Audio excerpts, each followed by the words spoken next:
Glória a Deus, louvado seja o nome do nosso amado Senhor Jesus Cristo, a Ele toda a honra, toda a glória e todo louvor. Agradecidos ao Senhor estamos pela oportunidade que Ele tem nos concedido de poder estarmos aqui juntos, reunidos, para tão somente ouvirmos a sua voz. Damos boas-vindas a todos os irmãos que estão conectados conosco através da internet, sejam todos bem-vindos em nome do Senhor Jesus Cristo. Vamos ler as Sagradas Escrituras, Romanos capítulo 12, desde o versículo 1,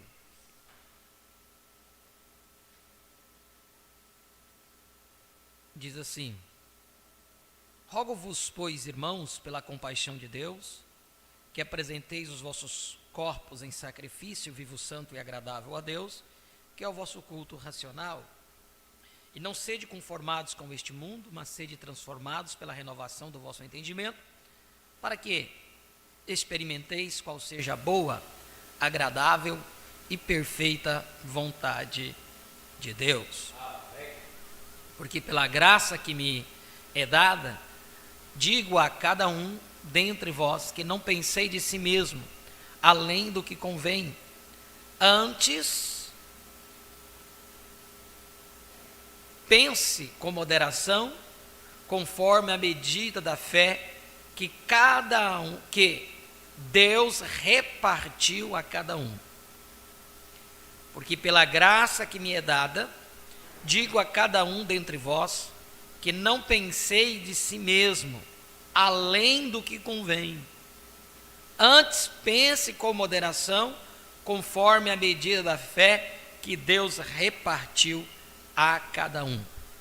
Porque assim como um corpo temos muitos membros e nem todos os membros têm a mesma operação, assim nós que somos muitos, somos um só corpo em Cristo, mas individualmente somos membros uns dos outros. Aleluia, glória a Deus. Oremos. Pai, em nome de Jesus Cristo, nós te agradecemos, Senhor, pela oportunidade que tens concebido de poder estarmos aqui na tua presença, para tão somente ouvirmos a sua voz. Ajuda-nos, Pai, fala nossas almas, nossos corações, tudo aquilo que nós necessitamos, que tu possas, Senhor Jesus Cristo, abrir o nosso entendimento cada vez mais e mais para compreender e discernir o tempo em que nós estamos vivendo.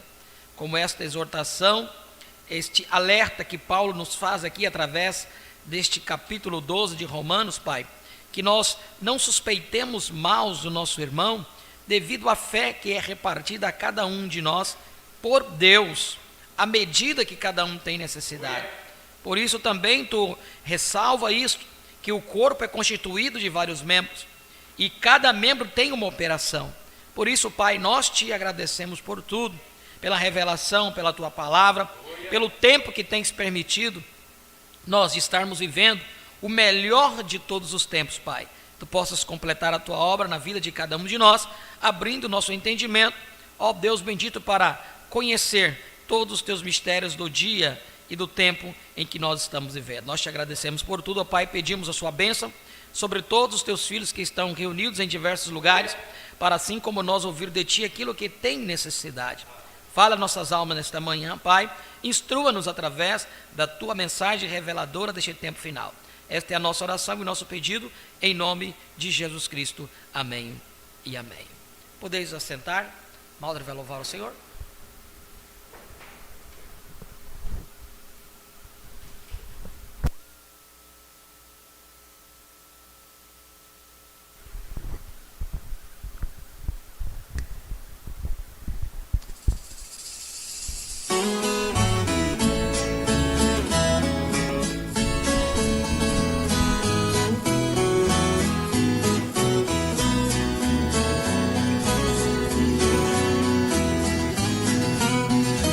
Grande é o nosso gozo de sermos o povo por Deus escolhido. Somos nação santa, somos a eleita, povo adquirido. Somos sal da terra, somos luz do mundo, a Bíblia que diz. Somos de outra parte, de outro planeta, de outro país. Este é o motivo da nossa alegria, este é o motivo da nossa emoção. E se não bastasse do céu, nós ainda somos cidadãos. Éramos perdidos, Jesus nos achou, na cruz nos comprou com seu sangue puro. Por essa razão é que ser cristão é motivo de orgulho.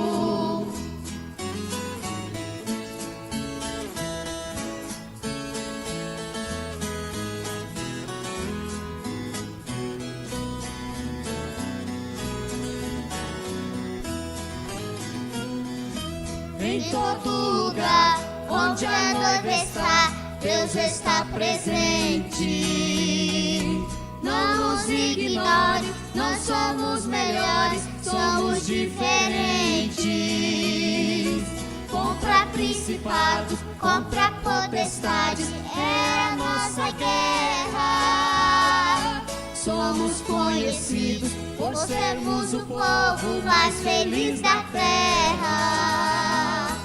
Este é o motivo da nossa alegria, este é o motivo da nossa emoção. E se não bastasse do céu, nós ainda somos cidadãos. Éramos perdidos, Jesus nos achou, na cruz nos comprou com seu sangue puro. Por essa razão é que ser cristão é motivo de orgulho. Este é o motivo da nossa alegria, este é o motivo da nossa emoção. E se não bastasse do céu, nós ainda somos cidadãos. Éramos perdidos, Jesus nos achou, na cruz nos comprou com seu sangue puro. Por essa razão é que ser cristão é motivo de orgulho. Por essa razão é que ser cristão é motivo de orgulho.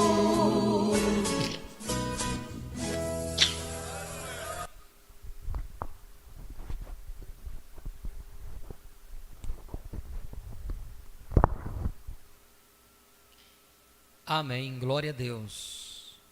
Nós encerramos ontem o estudo sobre as 70 semanas de Daniel.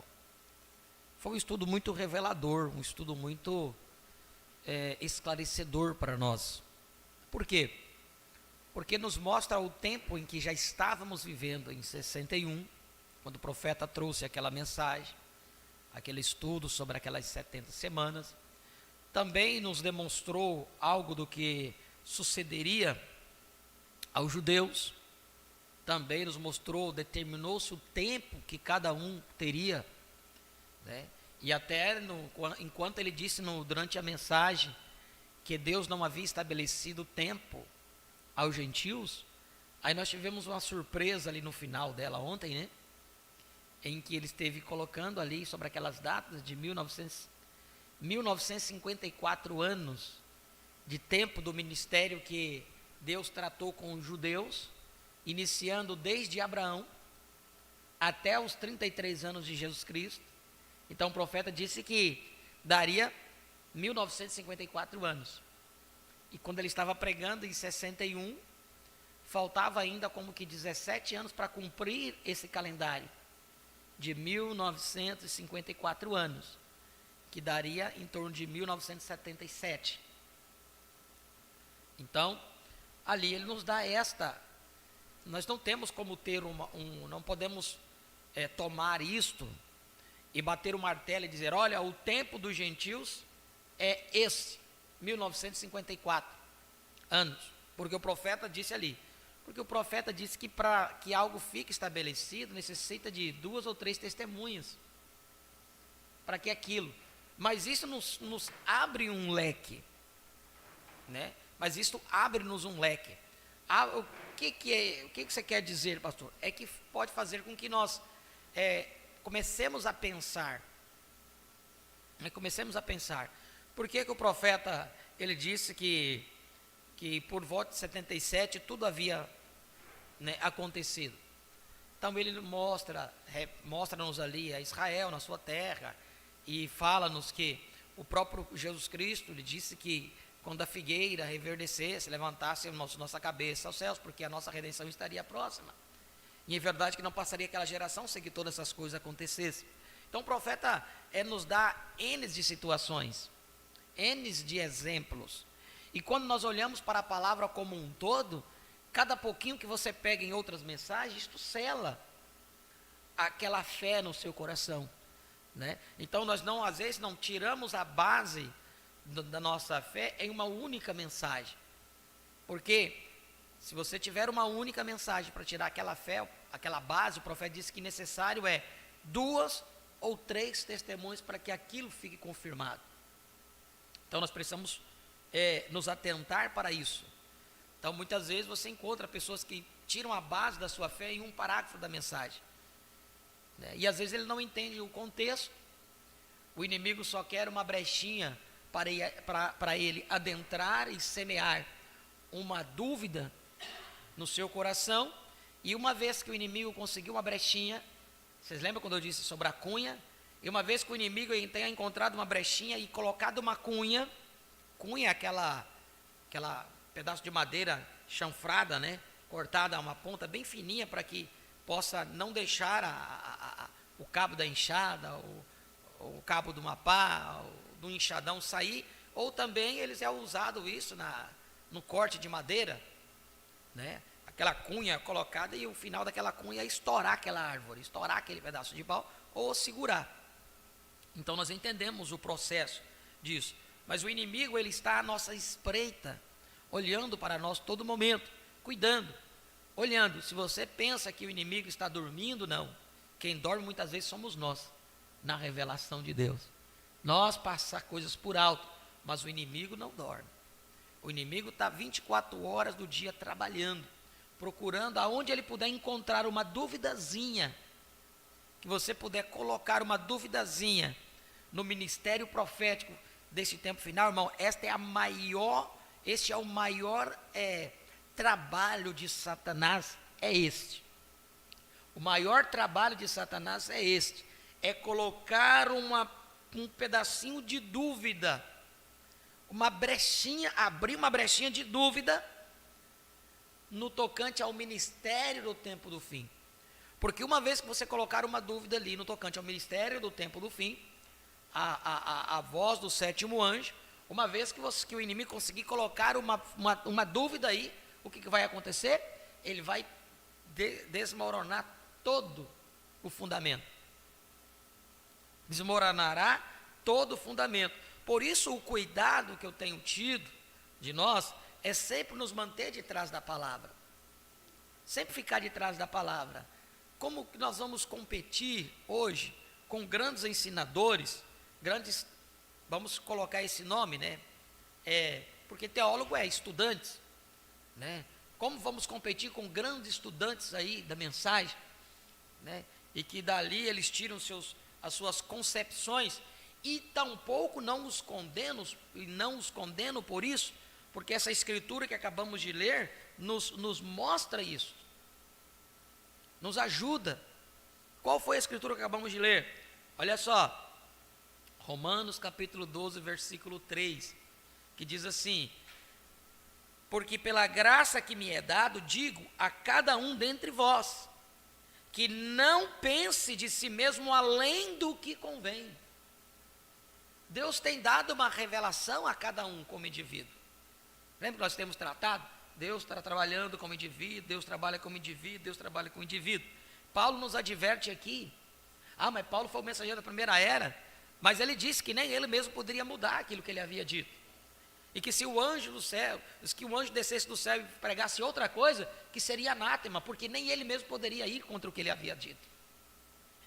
Então, o que Paulo disse não era só para a era dele, porque todas as instruções que Paulo deu, nós necessitaríamos daquelas instruções hoje, porque o poder, né, dos 4 cavaleiros, dos 3 primeiros cavaleiros se misturaram no 4, e precisamos de todo o armamento que Deus usou durante as eras, de cada era, aquilo que Deus falou através de cada mensageiro, para que nós possamos obter a ferramenta para nos defender dos ataques de Satanás. Onde que Satanás ataca hoje, irmão? Você acha que Satanás ataca a Bíblia? Vocês acham que Satanás ataca uma Bíblia? Não tem uma citação que diz assim: se Satanás expulsasse Satanás, o seu reino estaria dividido? Vocês lembram dessa citação, né? Então, por que Satanás, se Satanás ele concorda em parte da Bíblia, ele não vai atacar a Bíblia? Hoje, a maior arma que Satanás tem utilizado para deturpar a sua fé é a Bíblia. Porque não tem outra coisa que ele possa conseguir. É a Bíblia. Está escrito. Satanás conhecia a palavra, Satanás conhece a palavra melhor do que você. O que ele não pode fazer? Qual que é a condição que você pode, mas ele não pode? Sabe qual é? Crer. O profeta disse isso, deixou bem claro. Satanás não pode crer, porque se ele pudesse crer, ele se converteria. Vocês lembram que eu li isso aqui? Mas Satanás, ele sabe, ele só não pode crer. Porque se ele cresce, ele se converteria. Mas ele conhece a palavra de cor e salteado. Há homens instruídos que sobem em cima do púlpito e pregam a Bíblia de ponta a ponta. Que conhecem a Bíblia, tem a Bíblia de cor e salteado. As criancinhas estão sendo preparadas já desse jeito. Eu vi um vídeo esses dias na rede social de um menininho. O pastor falava, fala capítulo tal do livro de tal, moleque citava tudinho, de cabeça, decorado. Tu imagina quando ele tiver maior? Vai citar de cabeça, decorado. Mas a questão não está em citar de cabeça decorado a Bíblia, não é isso. Isso é bom, se você o puder ter. Se Deus te der um dom para isso, mas Deus reparte o dom a cada um na qual é necessário. A letra mata e o Espírito vivifica. Então, irmãos, o que nós precisamos, o que o diabo não pode fazer é crer na palavra. E isso ele não pode tirar a crença. Mas ele sempre levantará para atacar o vaso. Ele levantará para atacar a mensagem. Ele levantará para atacar, ou ele vai dizer que você é uma seita, que você é isso, que você é aquilo outro, que não é dessa forma, que você está desvariando, que você é uma seita. Então o foco de Satanás sempre será descredibilizar o vaso de Deus. Eu não posso aceitar isso. Não posso aceitar quem quer que seja. Dizer, olha, é desta forma, é desta maneira, porque o William Branham errou nisso. O William Branham errou em várias coisas. Como homem, ele errou, ele era um homem, como eu, como você. Ele não era perfeito. Isso nós temos que ter consciência, ele era um homem. Ao ponto dele sofrer tanto com a perca da sua esposa, que o que fez ele fazer? E com a perca da sua filhinha, morreu a sua esposa, depois de 7 meses, a sua esposa ele enterrou no mesmo lugar. Você imagina o que é sofrimento para um homem? E ao ponto dele ir para a cabana, ir lá pegar o revólver, colocar na cabeça e apontar e apertar o gatilho. E aquele revólver não disparar. Ele diz, ele não estava me protegendo, ele estava protegendo o dom. Assim o profeta diz. Satanás tentou de todas as formas romper aquilo, mas ele não conseguiu. E hoje ele tenta descredibilizar o mensageiro. Ah, porque o William Branham disse isso. Sabe? Ontem nós lemos aqui, ele diz, eu estudei o livro tal, eu vi no livro tal. Agora, quem mostrou para ele além? O que está escrito, irmãos, pegue isso. O que está escrito nos livros, como ele citou aqueles Dr. Larkin e não sei o que, e bababá, e tantos outros teólogos aí, que o profeta citou, em que ele havia lido os escritos deles, mas o profeta viu que tinha alguns cabos soltos. Até onde estava escrito que os livros registraram, que esses homens registraram, Deus mostrou para eles até ali. E não abriu além. E por que Deus não abriu além para eles? Porque Deus tinha um vaso para ir além. Isso não quer. William Branham nunca omitiu que ele lia livros. Ontem mesmo nós lendo aqui, ele disse, eu estudei o livro tal e tal, vocês lembram? Fui na biblioteca, peguei o livro lá. Gente, isso é característica de um profeta. Quando Micaías ouviu a visão dos profetas lá, o que ele disse? Que o rei queria? Ele diz, Senhor, rei, eu vou consultar ao Senhor. Os outros por detrás, Micaías, fala o que os outros falaram, porque se você falar, você vai se beneficiar disso. Ele diz, não, só vou falar aquilo que Deus colocar na minha boca. Micaías foi consultar ao Senhor durante uma noite, porque à noite ele pediu para o rei, rei, me dê uma noite, eu vou consultar ao Senhor. O profeta disse que ele entrou na visão, o profeta disse que ele viu a cena desenrolando diante dele, mas quando ele viu aquela cena e voltou, o que ele fez? Foi consultar a Bíblia. Se aquela visão não tivesse descrita ali na Bíblia, ele saberia que aquilo não tinha sido de Deus. Cada visão que o profeta teve, ele foi buscar na Bíblia. Agora, não venha você tomar a Bíblia para querer desconstruir a visão profética, porque isso comigo não pega. Se você não creu, tem um ditado, azar o seu.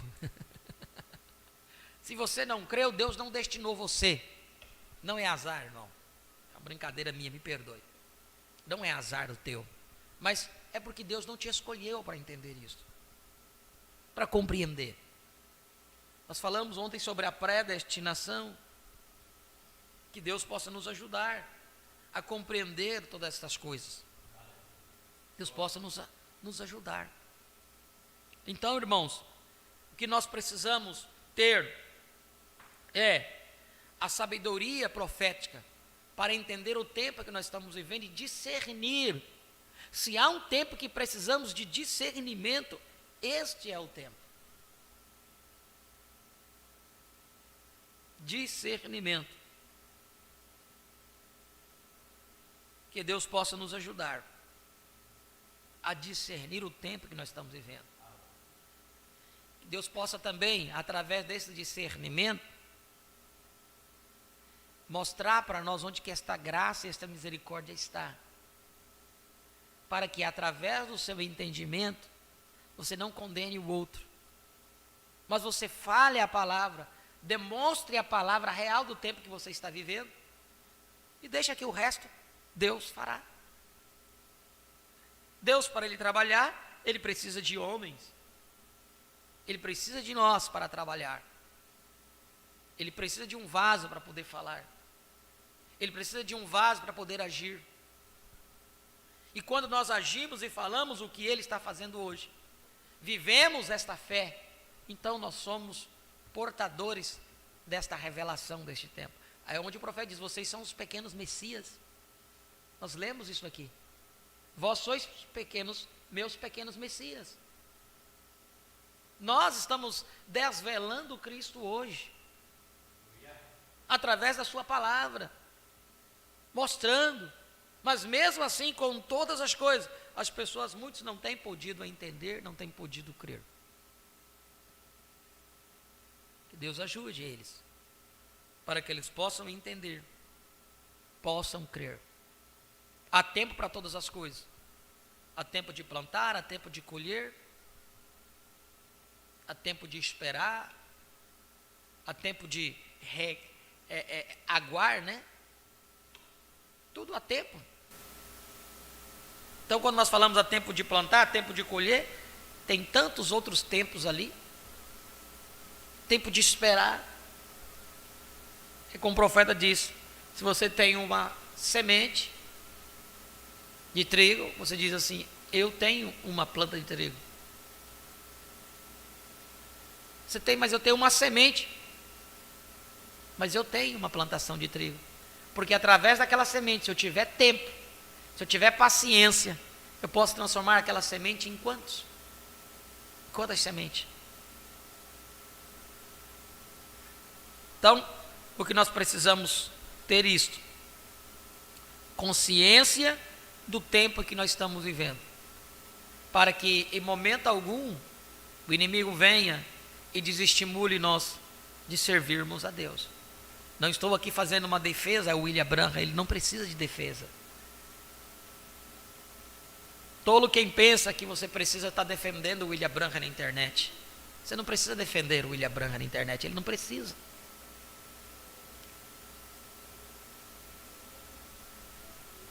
Tome isso, irmãos. Quando você vê alguém falar contra, tome isso. Se a pessoa direcionar a você, no que você crê, você tem um direito de dizer o que você crê. Mas você está aleatoriamente andando lá na internet, daqui a pouco você encontra o fulano falando mal. Você vai ficar debatendo? Tudo que ele quer, é isso. Não é, nosso chamado não é para isso. Debater. Irmãos, eu tenho um entendimento. Recentemente eu vi um programa, é um programa evangélico. Eles fazem um programa de rádio, pega nível aí nacional. Não vou citar o nome do programa. E esse pastor, ele é um professor teólogo, né? Professor de teologia. Eles têm faculdade de teologia. E eles fazem até um programa, e esse programa que eles fazem, através da rádio e através do YouTube, eles transmitem ao vivo o programa, né? Então tem imagem e vídeo também, né? Então você vê o que está acontecendo ali. E já por 2 vezes, eu vi irmãos da mensagem indo lá defender. Por 2 vezes, vi ministros, pastores, indo lá defender. Um dos assuntos foi defender a questão da unidade ou trindade. Um dos assuntos. E Satanás, ele é tão astuto que o pastor que foi para debater com este pastor da mensagem sobre a unidade e a trindade, ele já foi com o livro do profeta para falar contra o irmão Branham. Porque Satanás tem as suas artimanhas, Satanás tem as suas ferramentas. Então este homem já foi automático, já com a mensagem para acusar o mensageiro. E esse pastor denominacional pressionou o companheiro tanto de uma certa forma, que ele foi infeliz na sua fala. Porque o assunto do debate era mas Satanás sempre vai usar as suas artimanhas. O debate não tinha nada a ver sobre o William Branham. Eu teria dito: irmão, se você quer falar de William Branham, então vamos mudar o nome do debate para falar sobre o William Branham. Agora, o debate que fomos convocados aqui é trindade versus unidade. Mas esse pastor denominacional disse assim: mas você crê ou não crê? Se você não crê, eu vou tirar o livro. Ele disse: você pode tirar o livro. Então ficou dito como? O pastor denominacional perguntou ao pastor da mensagem: mas o senhor crê? Se o senhor não crê nesse livro aqui, eu vou colocar de lado. Ele disse: então você pode colocar do lado. Então, o que eu entendi? Que não crê. Mas eu sei que esse pastor, ele crê, mas ele foi infeliz na sua citação. Desta forma. Isso foi uma ocasião. Em outra ocasião, outro pastor foi debater com denominacionais sobre a semente da serpente, irmão. Nem um profeta que é o profeta, quando ele abriu, esmiuçou e todos ficaram calados, não tinha como provar contra.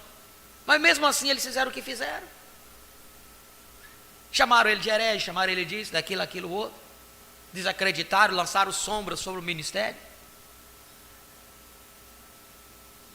Eu vejo que se, irmãos, o intuito é a pessoa ir divulgar a palavra, divulgar a mensagem, sim, mas no final, sempre esses vasos de Satanás sempre serão levantados para fazer descredibilizar a verdadeira revelação. E o que você pensa que você está sendo uma bênção,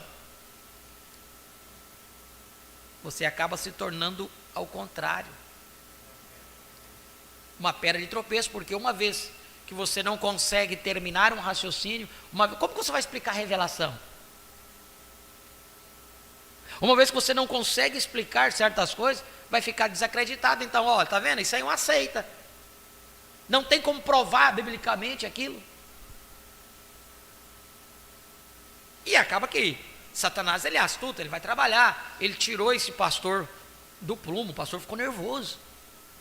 E hoje na internet está bem escrito assim, ó, o pastor fica bravo, fica nervoso, sustentando uma tese e tal. Isso é dar munição a Satanás.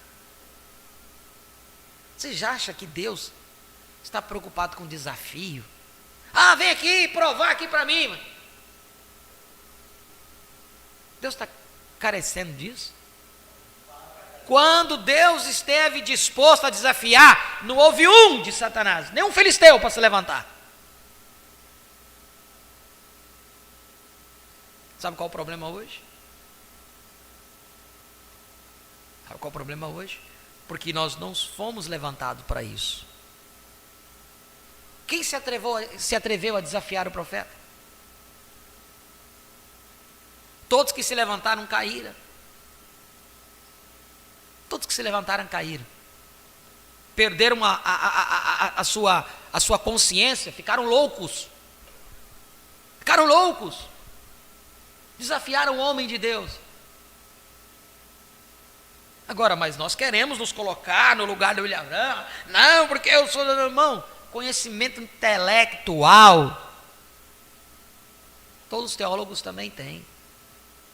O que o teólogo não tem é fé para poder crer naquilo que você crê.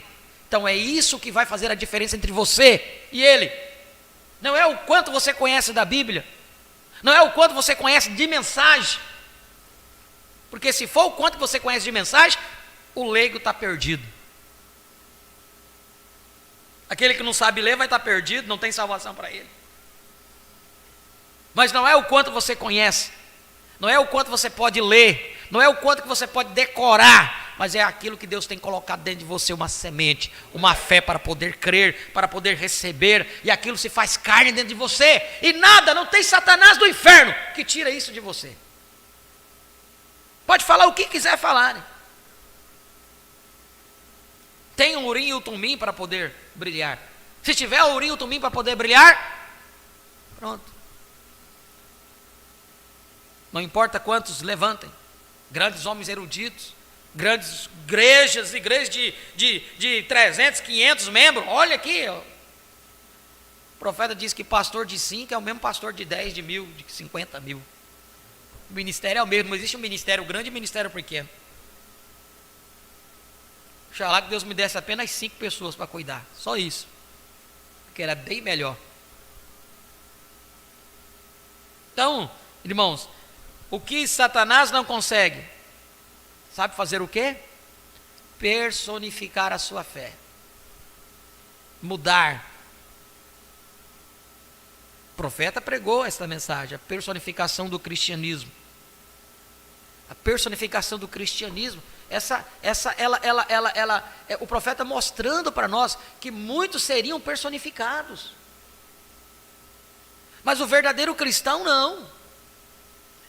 Esses que seriam personificados são aqueles que têm o título de cristão, mas não são cristão real.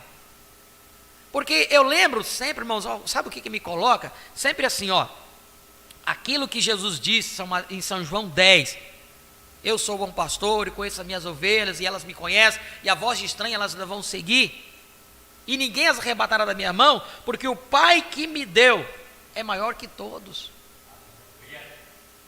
Então ninguém poderá arrebatar, ninguém poderá tirar você do caminho. Irmãos, eu falei isso ontem a um irmão. Eu disse: irmão, você pode muitas vezes cair, você pode se apostatar por um tempo, mas você não vai ficar apostatado por todo o tempo, se você for um filho de Deus.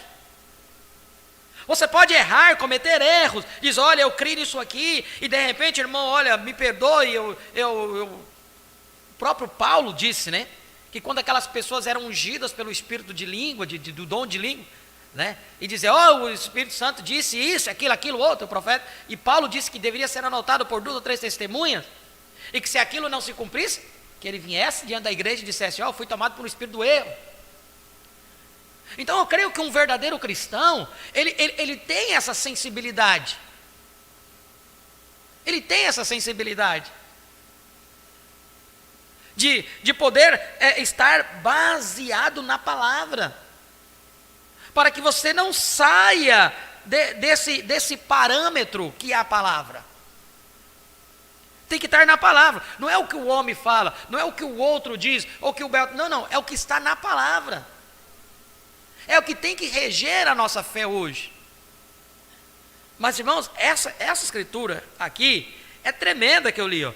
Porque pela graça que me é dada, digo a cada um dentre vós, que não pense de si mesmo além do que convém. Por quê? Antes pense com moderação, conforme a medida da fé que Deus repartiu a cada um. Cada um tem uma medida de fé. Cada um tem uma medida de fé. Há dois lados da coisa. Enquanto nós podemos pensar, diz assim: olha, a porta está aberta, olha, a misericórdia ainda está aí, Deus está salvando pessoas. Tem o outro lado da moeda também. Qual é o outro lado da moeda? Que quando a porta da arca se fechou lá, 7 dias o sol brilhou. 7 dias o sol brilhou. Como nunca. E quem havia fechado a porta não foi Noé, porque se fosse Noé, pela graça e a misericórdia e o sentimento de Noé por aquelas almas, pelas pessoas, ele teria aberto a porta. Então não cabe a cada um de nós a dizer. Deus não deu esta prerrogativa a nós de fechar a porta ou de abrir a porta. Essa prerrogativa está na sua palavra. Essa prerrogativa está na sua palavra. Então, muitos ainda podem pensar: não, que Deus está chamando, que Deus está lutando. Não, irmãos, qual é o mover hoje? Você encontra pessoas, sim, sendo batizadas, sim, correto, tudo bem, amém, Deus abençoe.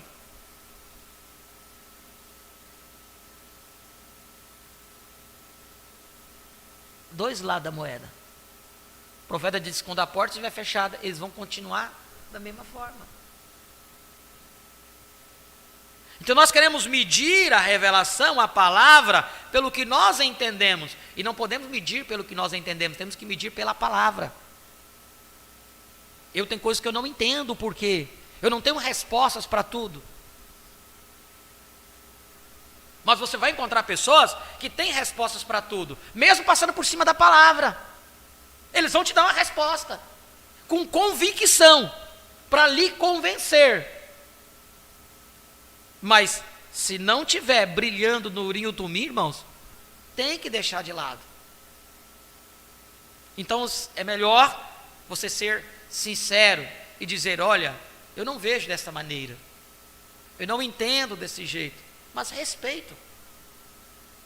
Nós nunca vamos perder nada se mantivermos um respeito pelo outro, pela fé que o outro entende, pela forma que ele vê. Por quê? Conforme a medida da fé que Deus repartiu a cada um. Fé é revelação. Fizeram essa pergunta ao irmão Branham. Irmão Branham, se a noiva estaria tudo em um lugar, reunida em um lugar para subir. Ele diz: não, eu contesto isso. E eu contesto também que ela se reunirá em uma revelação coletiva. O que é uma revelação coletiva? Todos pensando da mesma forma. Está escrito na mensagem. Tá, cada um tem. Eu sempre, quando eu olho para isso, irmãos, nós olhamos para São Mateus, né? E olhamos a parábola da semeadura, e diz: uns produz 30, outros 60, outros a 100 por um. Mas todos produziram.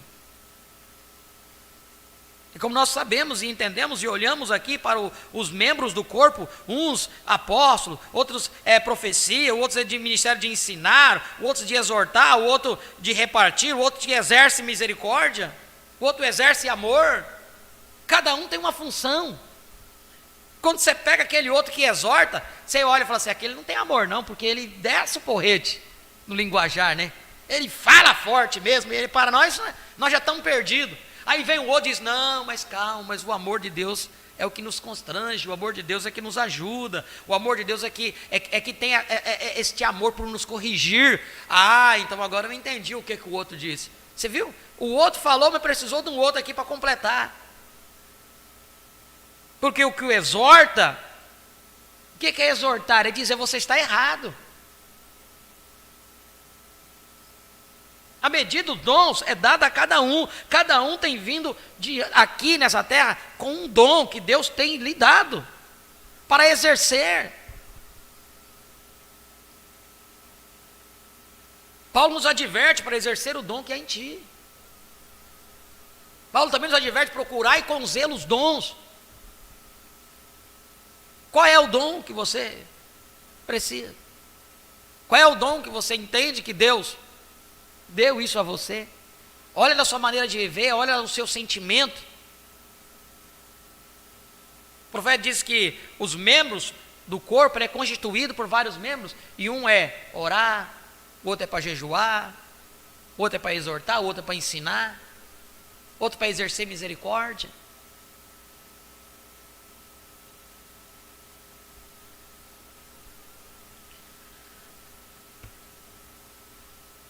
Perguntas e respostas sobre os selos.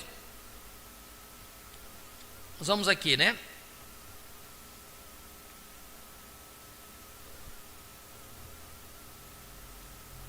Pergunta número 31, perguntas e respostas sobre os selos.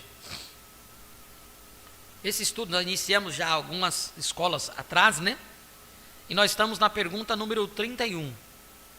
Vamos ver o que Deus tem para nos dar hoje ainda, visto que nós remimos bem o tempo.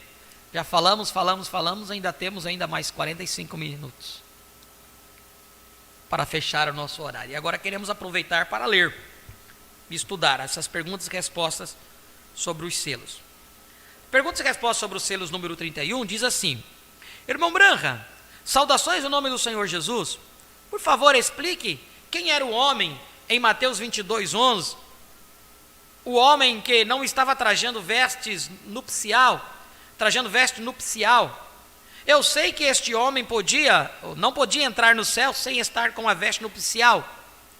Este era um convidado, eu sei, não a noiva. Sim, isto mesmo. Ele seria sim, ele entrou de mansinho. Está vendo? Agora veja, eu poderia pregar um sermão inteiro sobre isto. Agora, tenho 10 minutos para orar pelos enfermos e concluir. E eu estou com a metade delas concluídas, suponho, note. Mas vou me apressar, certo? Com toda a certeza depois desta. Está vendo? Aqui está o que aconteceu. Se você conhece os costumes orientais, está vendo? Quando o noivo distribui convites para seu casamento, ele só distribui certa quantidade de convites. E para cada convite que enviava, tinha um porteiro de pé junto à porta, para vestir uma túnica nele. Quer ele fosse pobre ou o que fosse, ele tinha. Se ele fosse rico ou pobre, o que fosse ele, todos tinham de usar esta veste nupcial. Quando ficava de pé junto à porta, vestiam isto nele. Ele encobria o que o seu exterior tinha sido. Ele é convidado, quer fosse milionário, quer fosse mendigo, quer fosse fazendeiro, abridor de valas, ou o que quer que fosse, ou rico influente, Ele está aqui trabalhando a túnica agora. Porque a túnica é colocada nele à porta, quando entra pela porta. Agora, tome São João 10, creio que é. Ele disse: eu sou a porta, está vendo? Eu sou a porta que entra, pela qual entrais. Agora, lá se encontra ele à porta. E aqui está o homem para vestir a túnica nele, o Espírito Santo, para lhe dar a túnica de justiça quando entrar. Agora, este homem tinha vindo por alguma organização por trás, pela janela aqui, alguma abertura pela qual entrou, e chegou à mesa e se assentou. E então, quando o noivo veio e olhou em volta, esses tinham sido patos esquisitos antes, agora ele é o pato esquisito. Está vendo? Que estás fazendo aqui desta maneira, sem o batismo do Espírito Santo e todas estas coisas? Como entrastes aqui? Bem, ele entrou por algum lugar, exceto pela porta, e veio sem um convite apropriado, está vendo? Ele veio por algum sistema educacional, veja, ou algo assim. Ele entrou. E ele lhes disse: amarrai-o de pés e mãos, lançai-o daqui nas trevas exteriores, onde haverá choro e pranto e ranger de dentes. Está vendo? Ele entrou no período da tribulação, está vendo? Ele não entrou pela porta, ele entrou no período da tribulação, está vendo? Ele não entrou pela porta. Assim, muito bem. Pergunta: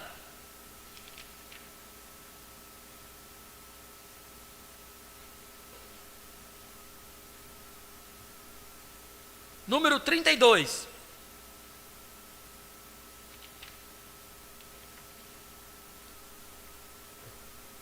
O Elias de Malaquias 4 será o mesmo que o Elias mencionado em Apocalipse 11, 3?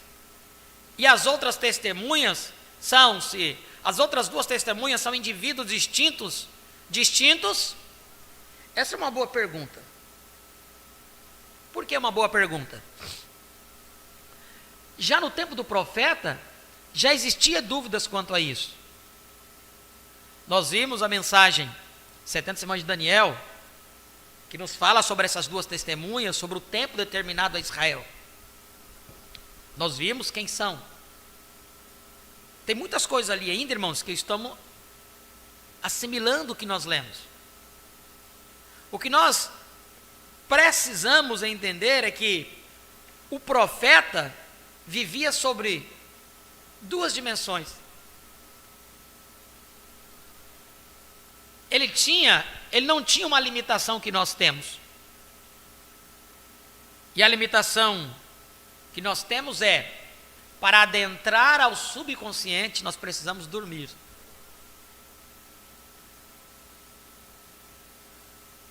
O profeta não precisava dormir para ele entrar no subconsciente. Ele, em consciência, entrava no subconsciente. O profeta de Deus vem com esta sensibilidade. Por exemplo, quando ele quis saber sobre o paraíso, ele entrou, né? Então veja. Então aqui, essa pergunta ela é muito oportuna. Por quê?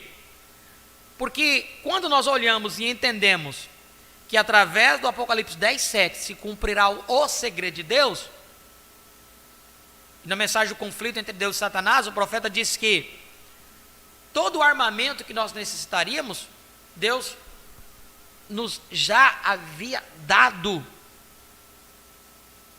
Deus nos deu todo o armamento que nós necessitaríamos, não só até um tanto de ano ali na frente, mas até entrarmos à eternidade. Por isso que devemos nos assegurar disso, que realmente temos crido na palavra. Porque todo o armamento, irmãos, é tudo. É a cura, é a libertação, é tudo.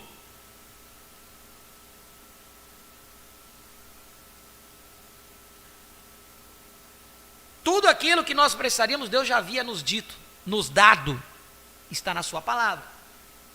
Então, quando nós queremos saber o que há de acontecer, o que vai acontecer no milênio, o que há de acontecer, eu creio que há uma fonte que nós podemos consultar. Tomamos a Bíblia, mas há coisas na Bíblia escritas em mistérios. Vou dar um exemplo. Na Bíblia, o milênio narrado por, eu acredito que seja Ezequiel, fala aqui de coisas que aconteceriam no milênio, em que o profeta vem agora, no nosso tempo, e nos mostra de uma outra forma.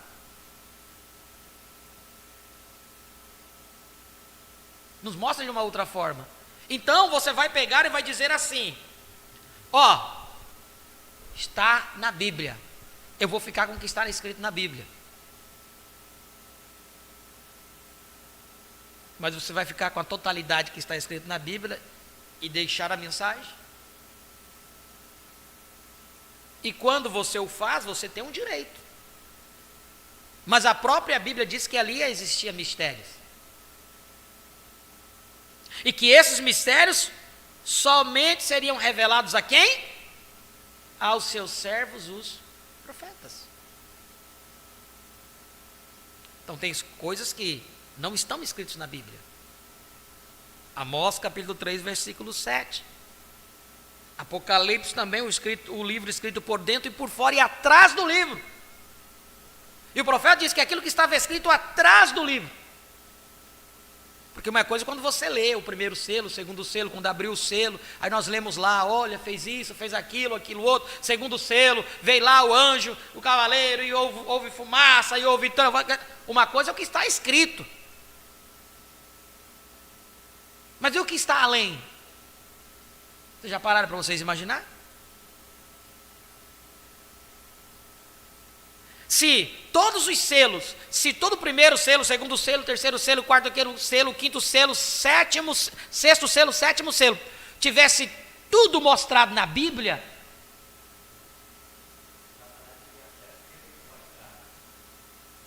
então existe algo além. E como você vai conhecer esse algo além? Eu, João, sou o que vi e ouvi estas coisas. As vozes dos trovões.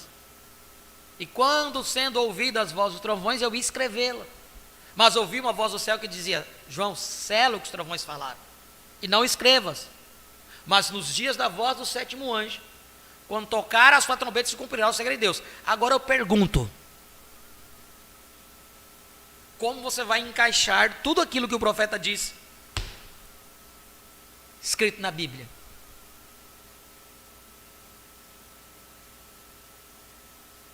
Porque há aqueles que querem desafiar você. Não, o irmão Branca disse isso, mas não está escrito isso na Bíblia. Realmente não está escrito.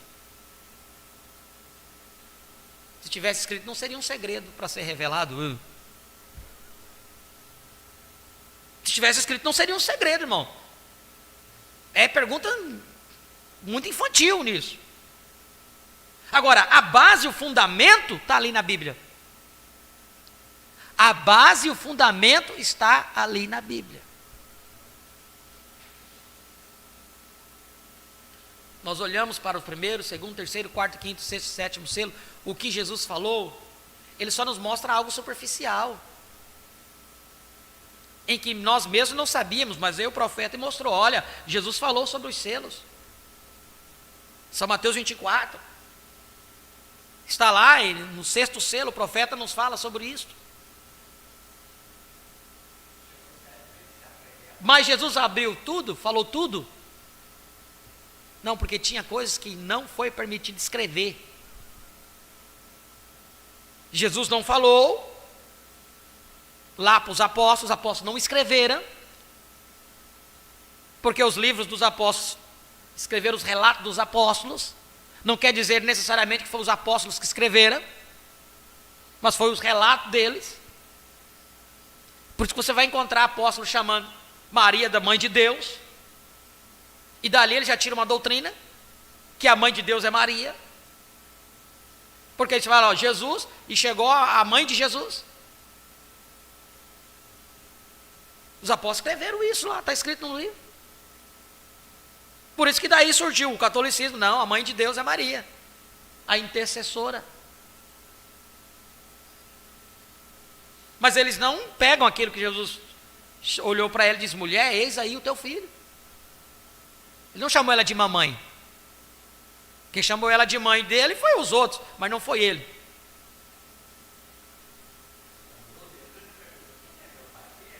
Né? Então, assim, irmãos, há mistérios que foram ditos que seriam revelados apenas na voz do sétimo anjo. E certas afirmações chocam as pessoas, mas é uma verdade, não podemos ser covarde. Aonde que está a graça e a misericórdia hoje, irmãos? Não tem graça e misericórdia fora da mensagem, não tem.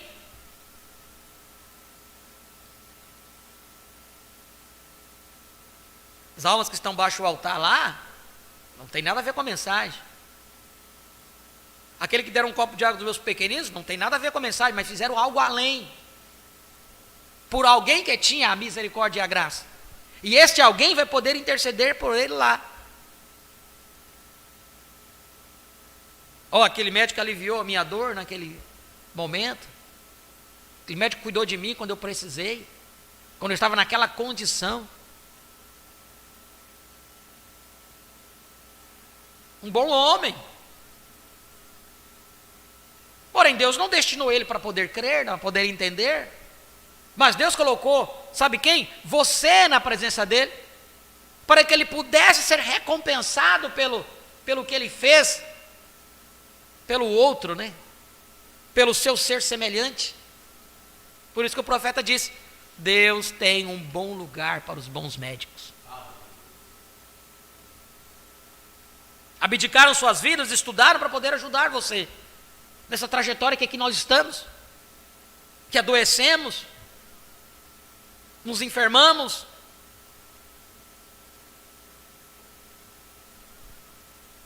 Então, irmãos, nós precisamos entender isto, que todas essas coisas que o profeta disse para nós, concernente às duas testemunhas, a Moisés e Elias, ao tempo destinado para nós. Então aqui, perguntaram ao irmão Branca, pergunta 32. Elias de Malaquias 4, será o mesmo que o Elias mencionado em Apocalipse 11, 3? E as outras testemunhas as duas testemunhas são indivíduos distintos? Sim. Espera aí. Esse sim, qual que é esse sim? Que o Malaquias 4 será o mesmo Elias mencionado 11, 3? Quer dizer, um das duas testemunhas? Não, porque ele disse lá. Ou ele vai dizer mais na frente.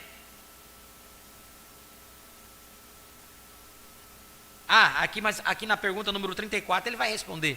Mas ele respondeu sim, se seriam indivíduos distintos. E por que eu sei que ele respondeu sim, que foi indivíduos distintos? Porque mais na frente ele abre o quadro.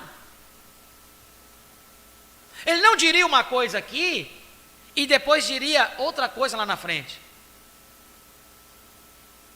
Olha só. O Elias de Malaquias 4 será o mesmo que o Elias mencionado em Apocalipse 11, 3? Quem é Apocalipse 11, 3? Duas testemunhas. Correto?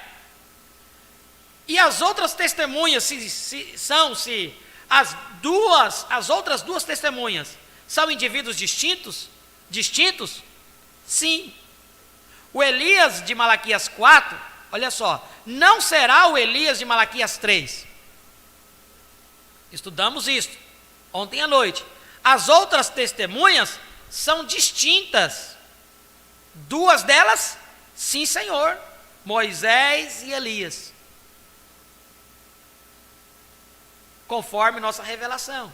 Agora, não quero segurá-los aqui por muito tempo. Moisés e Elias. Agora, não confundam que a mensagem, a revelação de Jesus Cristo, não confunda. E aí onde tem pessoas enredadas. Aqui ele está respondendo durante os selos. A revelação de Jesus Cristo ele pregou antes das eras. Porém, Eu entendo o que ele disse na revelação de Jesus Cristo. E aquilo aconteceu. Porque uma coisa é o ministério profético sobre a unção de Moisés e Elias em William Branham, e outra coisa é Moisés e Elias a Israel. Porque no Monte da Transfiguração foi mostrada a segunda vinda de Cristo como? Com Moisés e Elias. Não foi isso? São Mateus 17? No Monte da Transfiguração? Onde Pedro, Tiago e João viram a ordem da segunda vinda. E aí você toma a mensagem, a revelação de Jesus Cristo. Não me recordo o parágrafo lá, mas nós já lemos isso aqui bastante vezes. E aí o profeta diz assim, e vocês lembram que quando uma mulher falou em línguas, e disse que e antes dela fechasse a boca, antes que fosse dita alguma coisa, foi dada a revelação do que ela havia dito. Que dentro de 3 meses o espírito de Moisés e Elias estaria ministrando naquele tabernáculo. E assim, ele dizia, assim sucedeu. Exatamente. Estamos lá na mensagem, a revelação de Jesus Cristo.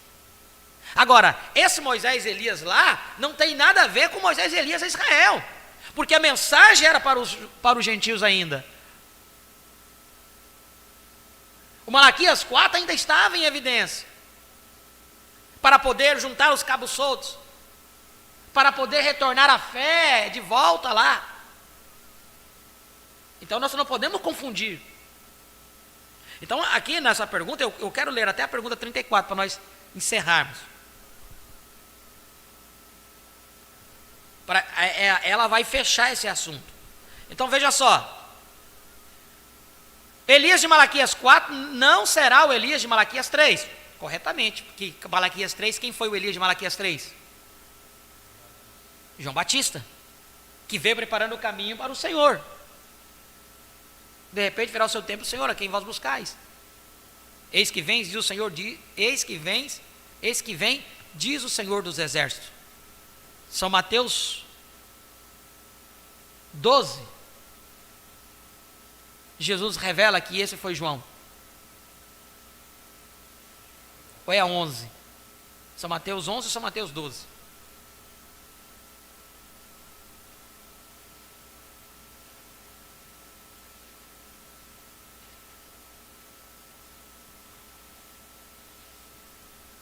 Estudamos isso ontem à noite. E as outras testemunhas são distintas. 2 delas, sim, Senhor, Moisés e Elias, conforme nossa revelação. Agora, não quero segurá-los aqui por muito tempo.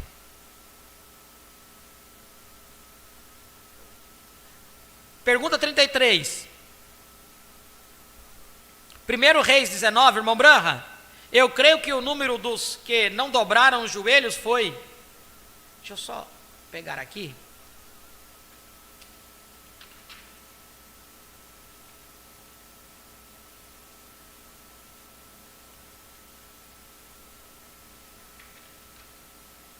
São 2 lugares que coroam.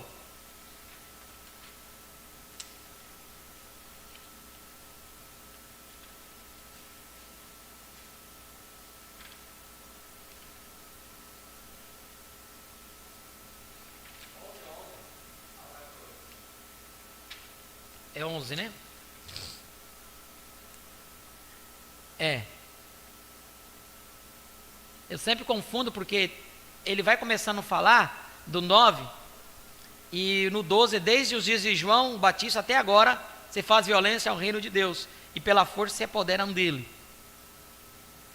14, se quereis dar crédito, este é o Elias que havia de vir. Mas no 10, ele fala, 11, 10, ele fala sobre Malaquias 3. Malaquias 3, 1. Malaquias 4, 5, 6 é em São Mateus 17. Se quiserem anotar aí, leia São Mateus 17, 11.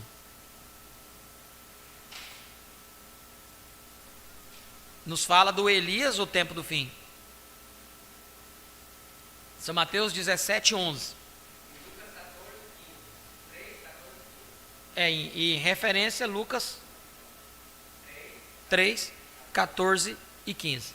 Vocês anotam aí. Pergunta 33, eu quero entrar na 34 para encerrarmos. 1 Reis 19, irmão Branha, eu creio que o número dos que dobraram o joelho foi sim mesmo, 700 ao invés de, obrigado, está certo, foram 700 ao invés de 7.000, irmão Branha, 7.000 ao invés de 700, agora viram isso? Vocês sabem realmente, quando uma pessoa vem desta maneira, para pregar, quero lhes perguntar uma coisa agora, de modo que entendam, quando Elias veio ao deserto, ele tinha uma mensagem, ele saiu pisando firme daquele deserto e veio direto dizer àquele rei, o orvalho, nem mesmo cairá do céu, até que eu o chame. Essas foram as palavras que ele usou, e logo se foi de volta, e não disse nada a ninguém. Está vendo? Não tinha outra mensagem. Ele vinha diretamente e transmitia esta mensagem, e dava meia volta, retornava para o deserto, está vendo? Agora, se você observar, quando eu assentei a pedra angular sobre esse tabernáculo, ele disse, faze a obra de um evangelista. E agora, a hora está vindo quando esta obra está separando. Uma outra coisa está acontecendo, então, chego aqui e tento me fazer de evangelista, e alguma outra coisa, e está vendo onde você está? Está vendo? Você está, eu estou esperando que a igreja seja espiritual o bastante para entender. Aqui está falando sobre quando o profeta fez a declaração que era 700, né? Se era 700 ou se era 7.000. Quando Deus disse a Elias, né? Então, ele disse, não, é correto isso mesmo, 7.000. Pergunta 34. Irmão Branha, você vê que havia muitas perguntas sobre Moisés e Elias, sobre o diferenciar dos ministérios. Ele diz, irmão Branha, entendo que Elias tem que ser 3 vezes, que é manifestar 3 vezes. O irmão nos disse que ele já veio 2 e virá novamente.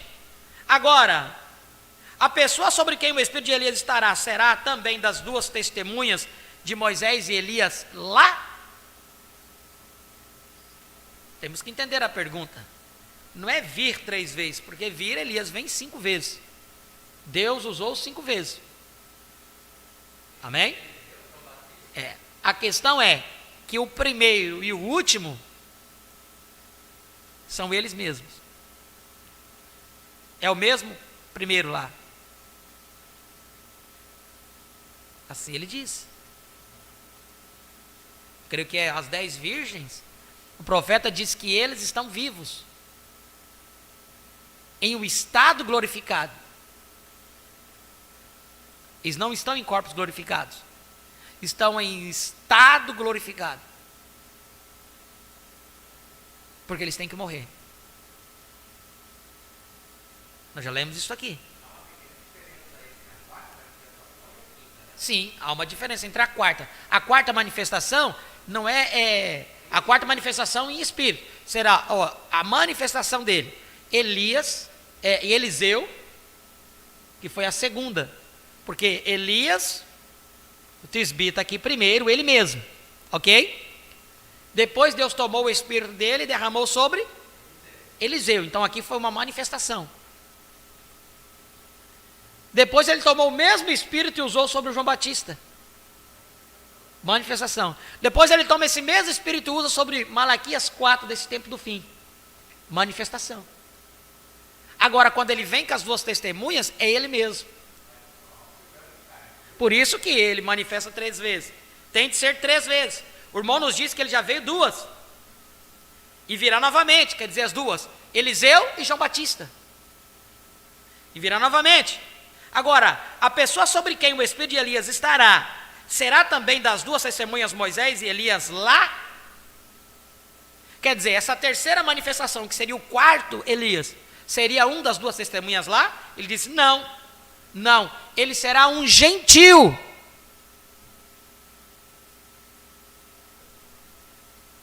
Eu não posso dizer que o irmão Branha foi um judeu. Se eu falar que o irmão Branha foi um judeu,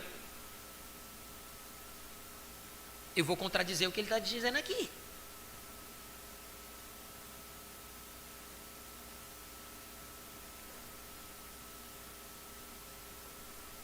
Não, ele será um gentio. Veja, a igreja gentia, Deus envia sempre ao seu próprio povo.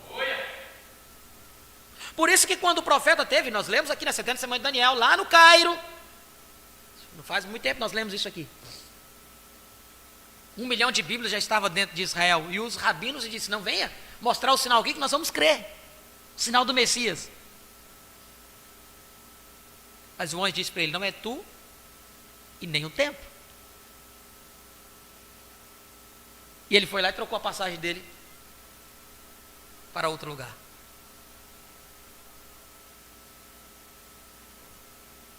Olha só, não, ele será um gentio. Veja, a igreja gentia, Deus envia sempre ao seu próprio povo.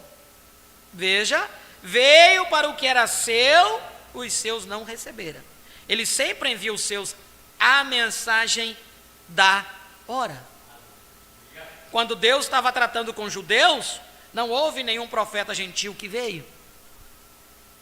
Quando Deus está tratando com gentios, não há profetas judeus. Quando Deus se volta aos judeus, não haverá profetas gentios. Está vendo? Está vendo o que eu quero dizer? Muito bem.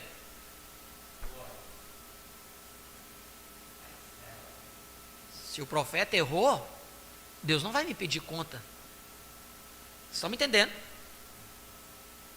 Eu não creio que o profeta tenha errado. Mas se alguém vir e disser para você, não, porque não sei o quê, porque é diferente. Não, meu irmão, eu fico com o que o profeta disse, está escrito aqui.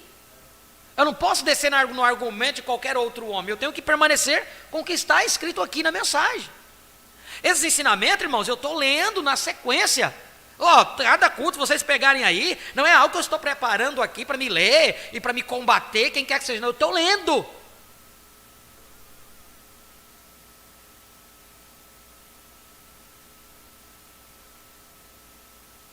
Agora, na mesma pergunta, diz, depois que o arrebatamento tiver ocorrido,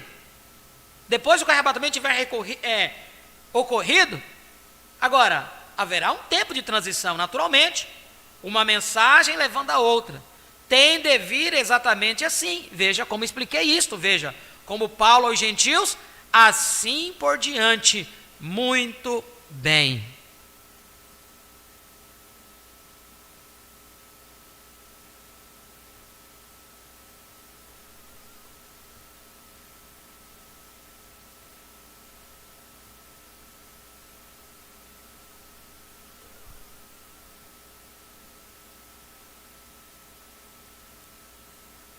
Pergunta 35.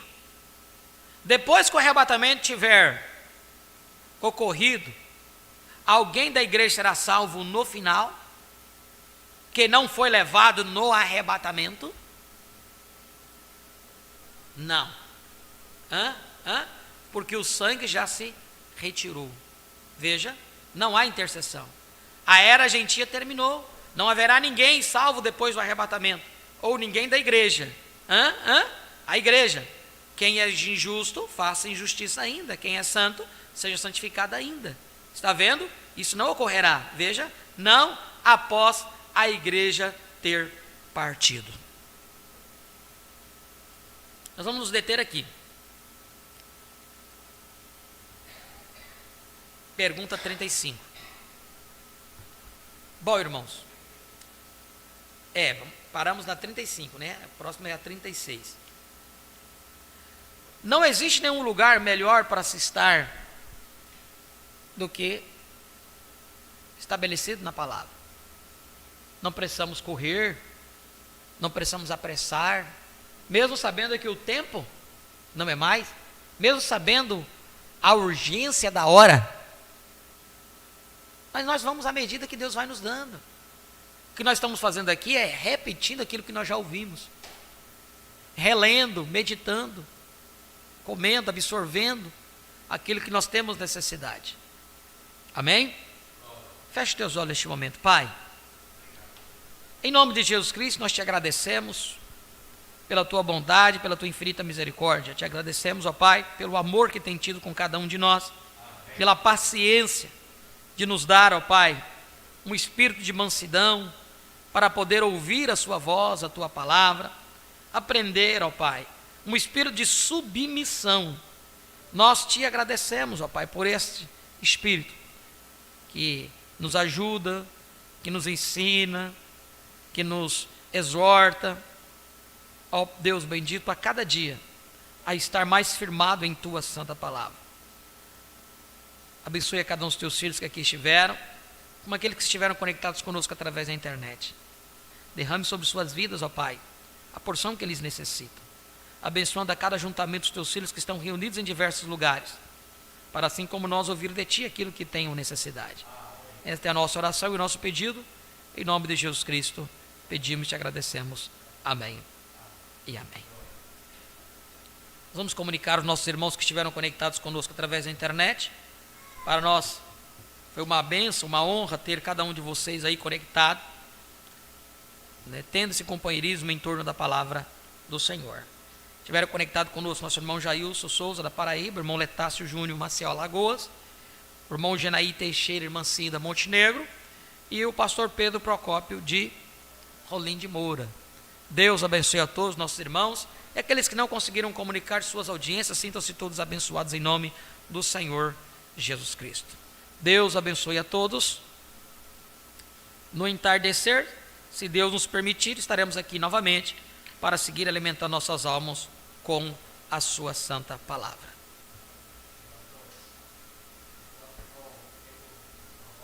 Deus abençoe a todos.